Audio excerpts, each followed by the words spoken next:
నాకు మంచిగా గుర్తుంది. ఫాదర్ ఎప్పుడు కూడా న్యూయార్క్ వెళ్ళినప్పుడు వారు ఎంబసీలో పనిచేసేవారు. వారు నిజంగానే కొడుకులాగా మా నాన్నగారిని చూసుకునేవారు.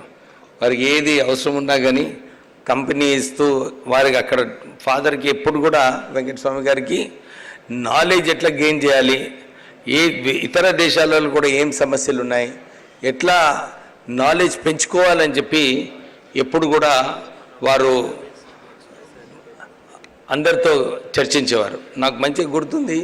ఎప్పుడు ప్లేన్లో వెళ్ళినప్పుడు కూడా పక్కన కూర్చునేవాళ్ళు. ఇండస్ట్రీ ఉండని, గవర్నమెంట్లో ఉండని, వారి దగ్గర నుంచి ఎట్లా నాలెడ్జ్ గెయిన్ చేయాలని చెప్పి ఎప్పుడు వెంకటస్వామి గారు మాకు ఎప్పుడు కూడా చెప్పేది అన్నమాట. ఎంత పెద్దవాడైనా ఏది ఉన్నా కానీ నేర్చుకోవడము చాలా ఇంపార్టెంట్, క్రమశిక్షణతోనే నేర్చుకోవాలని చెప్పి ఎప్పుడు కూడా వెంకటస్వామి గారు మాకు చెప్పేవారు. ఇంకా తెలంగాణ ఉద్యమంలో కోదండరామ్ గారు కీలకమైన పాత్ర వేశారు. వారు జేఏసీ చైర్మన్గా ఉద్యమంలో తెలంగాణ సాధించుకోవాలి, అందరినీ ముందుగా కలుపుకొని వీళ్ళందరితో మంచిగా తెలంగాణ ఉద్యమం నడిపిస్తూ, అందరికీ తెలుసు అప్పుడు మిలియన్ మార్చ్లో ప్రభుత్వము మిలియన్ మార్చ్ సక్సెస్ఫుల్ కావద్దని చెప్పి చాలా ప్రయత్నాలు చేయడం జరిగింది. కానీ కోదండరామ్ గారు వారు భుజాల మీద తీసుకొని ఇది ఒక ఛాలెంజు, ఎట్లనైనా దీన్ని మనము సక్సెస్ఫుల్గా చేయాలని చెప్పి ఆ రోజులలో మిలియన్ మార్చ్ని వారు సక్సెస్ఫుల్ చేయడం జరిగింది.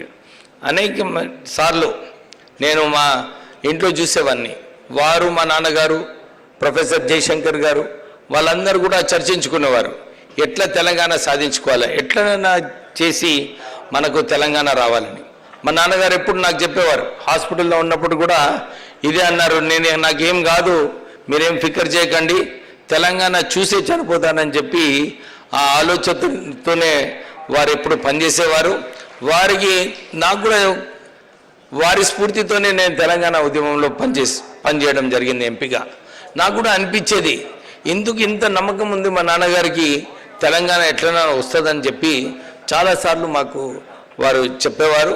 వారు చెప్పినట్లే ఎప్పుడైతే సరిగా ఉద్యమం చేయొచ్చో, ఎట్లయితే బ్యాక్గ్రౌండ్లో ఎంత కష్టపడి పనిచేసి అక్కడ హైకమాండ్ని నచ్చచెప్పడంలో మేమందరం కూడా అప్పుడు ఎంపీస్గా కొట్లాడి అక్కడ వారికి నచ్చచెప్పి తెలంగాణకు అన్యాయం జరుగుతుంది, తెలంగాణ ఇచ్చినప్పుడే బాగుంటుందని చెప్పి ఆ రోజులలో కొట్లాడడానికి ఒక అవకాశం కలిగింది.